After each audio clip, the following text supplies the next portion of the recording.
ఎందుకోసం వచ్చారు?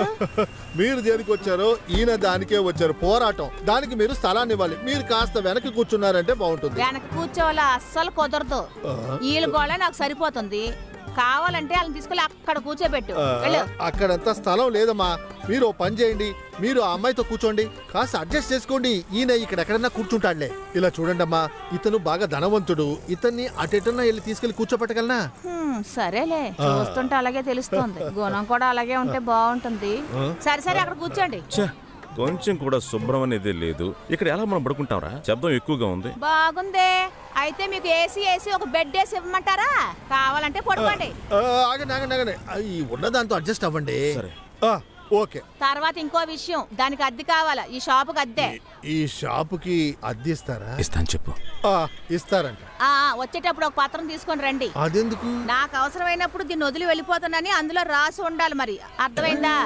చేస్తారా? చేస్తా. సంతకం చేస్తారా? అయితే ఓకే. కడుపుతో ఉన్న అమ్మాయి పక్కన ఉంది. తనకి ఎప్పుడు నొప్పులు వస్తాయో మనకు తెలియదు. అందువల్ల తను ప్రసవించేటప్పుడు ఒక స్థలం కావాల్సి ఉంటుంది. అందువల్ల అప్పుడు ఖాళీ చేసేయాలి. ఇతనికి నిజంగా చాలా పెద్ద మనసు కదండి. ఆవిడ బిడ్డను కంటాను అంటే ఈయన అరచేతుల మీద మోసేలా ఉన్నారు. ఇది బాగుంది. నీ చెయ్యిని తీసుకొని రా, అందులో నేను కనీసి పెడతాను. మోహన్ చూడు ఎలా ఉందో. నువ్వు కసూరుకో. అయితే మనం రేపు స్టార్ట్ చేద్దాం. అయితే ఎవరికి చెప్పాలో వాళ్ళకి చెప్పుకోండి. పత్రిక వాళ్ళతోనూ ఛానల్ వాళ్ళతోనూ నేను చెప్పుకుంటాను. వాళ్ళకి ఇవ్వాల్సిన అమౌంట్ లిస్టు నేను ఇస్తాను. డబ్బు కాస్త ఖర్చు అవుతుంది. తిను ఖాళీగా తిరగకుండా ఊరికి వెళ్లే దారి చూడు ముందు. ఇలాగే నడుస్తూ ఉంటే నీ ఆయుష్ కూడా తీరిపోద్ది. బాగా తిను. లోపల ఉంచుకునేది బయటికి ఆయన పెట్టేసావా పోలీసు? ఏంట్రా చూస్తున్నావు? కష్టపడే వాళ్ళ దగ్గర అంతా డబ్బులు లాక్కుంటారు. అదిగో అటువైపు కోట సంపాదించిన వాళ్ళు ఉన్నారు. అక్కడికి వెళ్ళావంటే నీ ముడుకులు ఎరగదీస్తారు. సిగ్గులేని జాన్మా. ఇలా చూడండి, నేను అప్పు ఇచ్చినందుకు వడ్డీ తీసుకుంటున్నాను. దొరికిపోయాడు చూసావా? అంటే నువ్వు డబ్బులు వడ్డీకెత్తున్నా కదా. అందరూ ఇక్కడికి రండి. ఒకసారి రండి. ఈసారి మనకి డబ్బులు ఇస్తారంటే రండి. ఇదిగో నువ్వు కూడా కొంచెం ఉంచుకో. అలా దారికి రా. 10 పైసలు సంపాదిస్తే చాలు, వెంటనే నేను కూడా సంపాదించుకోవద్దా? నాకు కూడా కడుపు ఉంది కదా, దానికోసం ఏమైనా చేస్తాను. ప్రియమైన వాళ్ళారా, నమస్కారం. చేతి మీద మాట్లాడే వాళ్ళు ఇక్కడికి వచ్చి ఈ ప్రోగ్రామ్ ని స్టార్ట్ చేయడం నాకు చాలా సంతోషంగా ఉంది. ఆయనకి కృతజ్ఞతలు. ఆయనకేంటంటే ఒక మైక్ని పట్టుకొని అదే స్టేజ్ లోనే చచ్చిపోవాలన్నదే ఆయన ఆశ. ఆ ఆశని ఆ దేవుడు నెరవేర్చాలని నేను కోరుకుంటూ ఉన్నాను. ఈ పోరాటాన్ని ఆయన ప్రారంభించాలని ఆయన ప్రేమతో పిలుస్తున్నారు. రండి. ఇలా చూడు, నా కోరికని నువ్వు నెరవేరుస్తావా? లేదు. అతని చివరి కోరిక ఇక్కడ జరిగిందంటే మనం ఇరుక్కుంటాం. పోరాటం గెలవడానికి అలాంటి ఒక విషయం జరిగితే మంచిదే కదా సిపి. మాట్లాడడానికి 1500 కదా ఫీజు. అది కాస్త 3000 అయింది. ఈ తర్వాత ఆయన 10-15 చోట్ల మాట్లాడాల్సి ఉంది. బళ్ళన్నీ వెయిటింగ్ లో ఉన్నాయి. ఆయన అక్కడికి వెళ్ళి తెగ చించేస్తాడంట. నమస్కారం.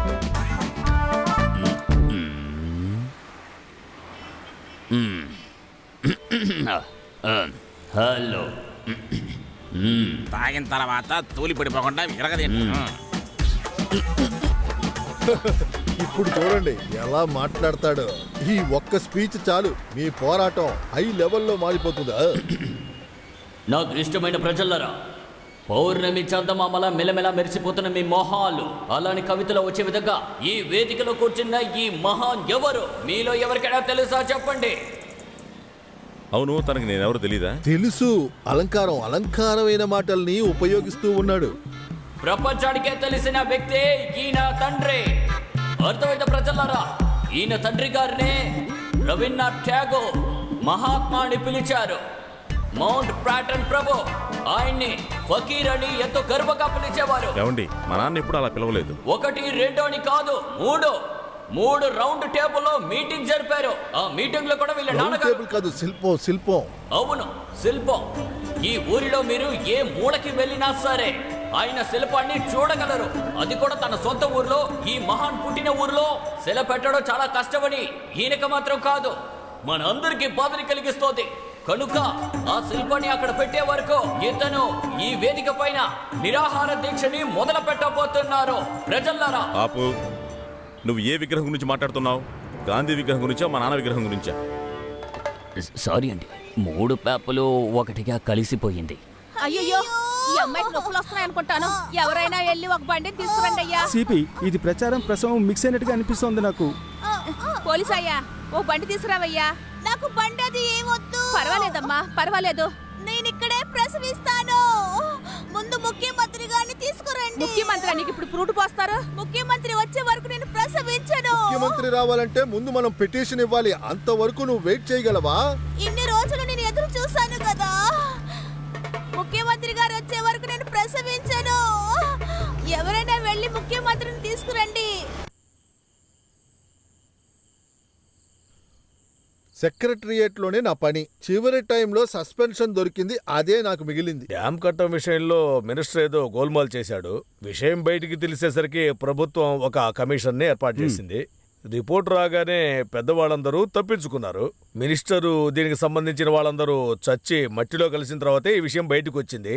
అలా ఉన్నా కూడా ఈయనకి జీతము లేదు, పెన్షను లేదు.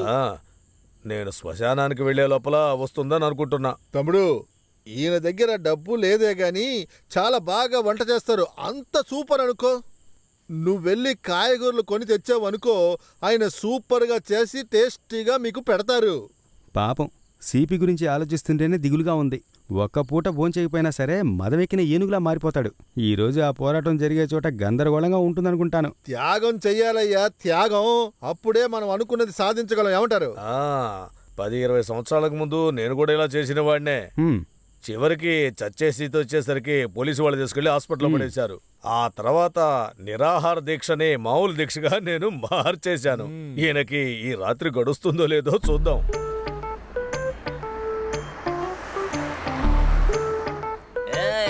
ఏంటయ్యా ఉచితంగా భోజనాలు పెడుతున్నారా? రై చూసి పోరా రై.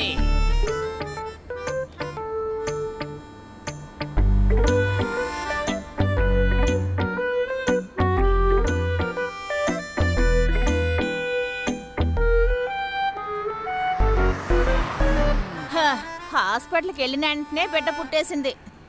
కొంచెం గానీ ఆలస్యం అయ్యిందంటే మనం అందరం కలిసి తన ప్రసవం చూసుండేవాళ్ళం. ఇంకా నయ్యం, ఊరు నుంచి వాళ్ళ నాన్న వచ్చాడు, అందుకే నేను ఇక్కడికి వచ్చేసాను. పొద్దుటి నుంచి ఇంత ముద్ద కూడా తినలేదనుకో. ఆకలికి కడుపులో పేగులు చుట్టుకుపోతున్నాయి. మీరు సత్యాగ్రహమే చేస్తున్నారు కదా, చూడకండి.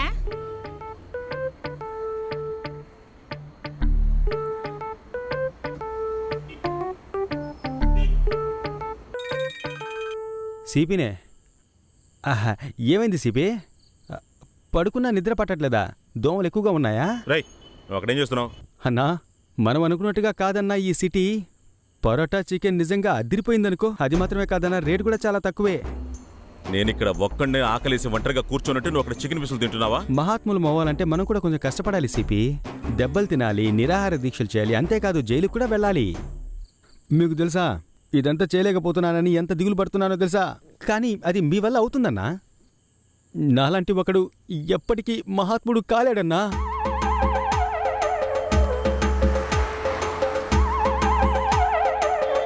అరే, ఏటి అంత వడివడిగా నడిచి వెళ్ళిపోతున్నాడు?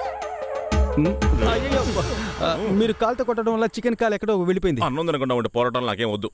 మౌనవ్రత పోరాటం అంట, మౌనవ్రత పోరాటం. చక్కగా తిని పోరాటం చేసేవాళ్ళు చాలా మంది ఉన్నారు. నేను అలాగే చేస్తాను. మీరేమని అనుకో. ఇదిగో చూడ, బాగా ఆకలేస్తున్నట్టుగా ఉంది.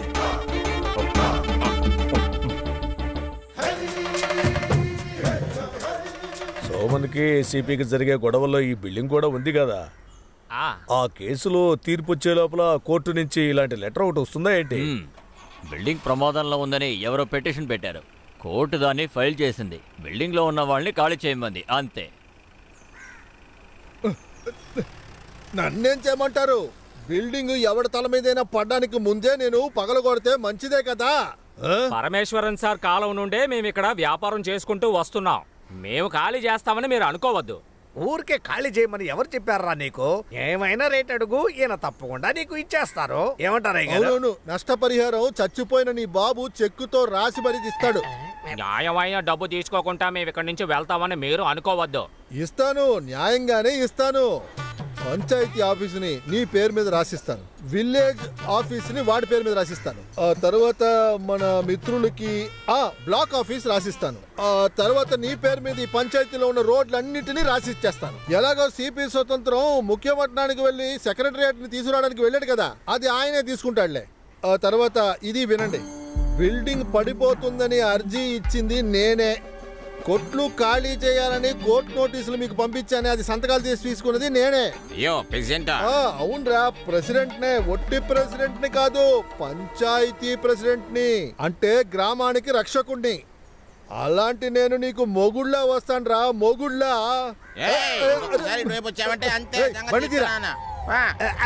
తీస్తానా గారు.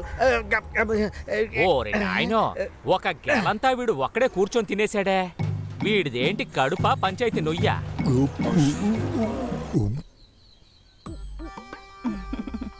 సార్కి శనగలు కావాలా అప్పడాలు కావాలా? అప్పడాలు కావాలి, శనగలు కావాలి. మీ ఇంటి భోజనంలో సపరేట్ టేస్ట్ ఉంది. తమ్ముడు ఐగరు సపరేట్ గా వ్యవసాయం చేస్తున్నారు, ఇంత టేస్ట్. నేను వ్యవసాయం చేయట్లేదని నువ్వు వ్యవసాయం చెయ్యకు. పోయినసారి మీరు ఇచ్చిన పళ్ళు అస్సలు బాలేవండి. అరటి పళ్ళకి ఎలా అంటున్నాను, తర్వాత అల్లం ఉంటాయి ఇవ్వండి. దుంప ఎలా పండిందా లేదా? ఈక్కునే అంతేమీ రాలేదులే. మీరు అడిగినప్పుడల్లా కొబ్బరికాయలు, మామిడికాయలు, తాటికాయలు, ఇదేం న్యాయం సార్? నీతి న్యాయం గురించి నువ్వు మాట్లాడుకో. నీతి న్యాయం అనేది మా వంశానికి మారు పేరు. కావాలంటే సిపితో ఉండొచ్చు, నేనెందుకు అలా చెయ్యలేదు. నిజాయితీ మీ దగ్గర ఉంది కాబట్టి. సరే